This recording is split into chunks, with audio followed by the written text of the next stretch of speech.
আসসালামু আলাইকুম। আজকে তৈরি করে দেখাবো চিকেন টিক্কা রেস্টুরেন্টের স্বাদে একদম বাসায় খুবই সহজভাবে। আর এতটা মজা হয় আসলে সেটা কল্পনাও করা যায় না। একদম ঘরোয়া মশলায় আজকের এই চিকেন টিক্কা রেসিপিটা করেছি। আশা করছি সবার কাছে ভালো লাগবে। প্রথমে একটা প্যানের ভিতরে আমি 2 টেবিল চামচ নিয়েছি বেসন, তারপর 2 টেবিল চামচ দিয়েছি সরিষার তেল। হালকা আঁচে আমি বেসনটা একটুখানি ভুনে নেব যাতে করে বেসনের যে কাঁচা গন্ধটা সেটা না থাকে। এখন নিয়ে নিচ্ছি চিকেন। আমি এখানে সোনালি যে মুরগিটা পাওয়া যায় বাজারে সেই মুরগিটা নিয়েছি, খুব ভালো করে ওয়াশ করে নিয়েছি। দিয়ে দিচ্ছি 1 চামচ কাশ্মীরি মরিচের গুঁড়া, সামান্য একটু রঙের জন্য হলুদের গুঁড়া দিয়ে, আর রেগুলার যে মরিচের গুঁড়া খাই সেখান থেকে 1 চামচ দিয়েছি। ধনিয়া এবং জিরার গুঁড়া দিয়েছি 1/2 টেবিল চামচ, আর গোলমরিচ দিয়েছি 1/2 টেবিল চামচ, বিট লবণ দিয়েছি 1/2 টেবিল চামচের একটু কম, আর রেগুলার লবণও দিয়েছি স্বাদ অনুযায়ী। আদা বাটাটা দিয়ে দিচ্ছি 1 টেবিল চামচ, আর রসুন বাটা দিয়েছি 1/2 টেবিল চামচ।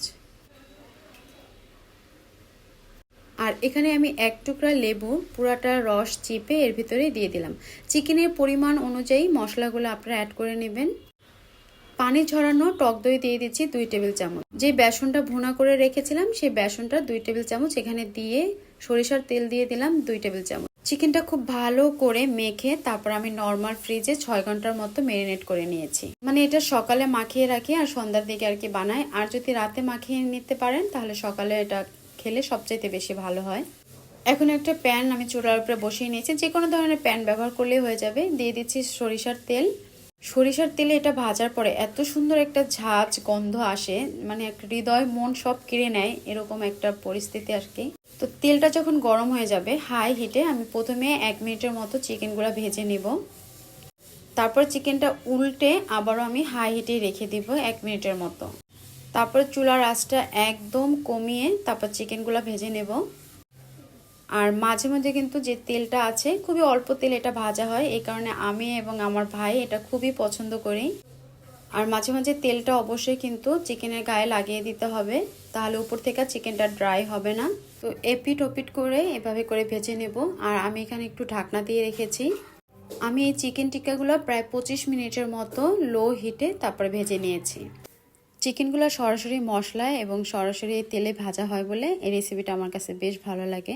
তো প্রায় 25 মিনিটের পর যখন আমার চিকেনটা একদম ভাজা হয়ে গেছে আর লুকটা ঠিক এরকম হয়েছে দেখতে, চিকেনের যে সাইডটা আর কি তেলের ভিতর লাগে না সেটা আমি একদম ধরে ধরে তারপরে এবার ভেজে নিয়েছি, যার কারণে সব জায়গায় একদম লাল লাল একটা ভাব চলে আসছে। আর এটা খেতে বেশ টেস্টি হয়েছে। আপনারা অবশ্যই একবার না একবার বাসায় ট্রাই করে দেখতে পারেন। আর ভালো লাগলে প্লিজ রিকোয়েস্ট থাকলে আমার চ্যানেলটি সাবস্ক্রাইব করার। তো আমার চিকেনগুলো যখন হয়ে গেছে তো এটা আমি এখন নামিয়ে নেব। আর এটা নামানোর আগেও আমি আরেকটু তেলের উপরে দিয়ে দিলাম। এখন একটা বাটির মাঝ বরাবর রেখে একটা কাঠ কয়লা আমি গরম করে নিয়েছি চুলার উপরে। এখন বাটির ভিতরে কাঠ কয়লাটা রেখে তারপর ঢাকনা দিয়ে ঢেকে রাখবো। এর ফলে এখানে একটা স্মোকি ফ্লেভার চলে আসবে, যেটার গন্ধটা মানে আর একটু বেশি ভালো লাগবে, মানে একটু চিকেন তান্দুরি টাইপের মতো লাগবে। আশা করছি এটাও সবাই খুব ভালো করে বুঝতে পেরেছেন। তো আমি সবসময় চিকেন টিক্কাটা নান রুটি দিয়ে খেতে আমার ভালো লাগে। আপনারা চাইলে কিন্তু এখানে যে কোনো ধরনের ধনিয়া পাতার সস বানিয়েও খেতে পারেন। তো এখানে আমি ময়দা, তারপরে ইস্ট, চিনি, লবণ, 1 চামচের মতো কর্নফ্লাওয়ার, একটা ডিম, আর আমার হাতে বানানো কালকের রেসিপিতে যে ঘিটা তৈরি করেছিলাম সেখান থেকে 1 চামচ ঘি দিয়েছি। গুঁড়ো দুধ দিয়েছি 2 টেবিল চামচের মতো।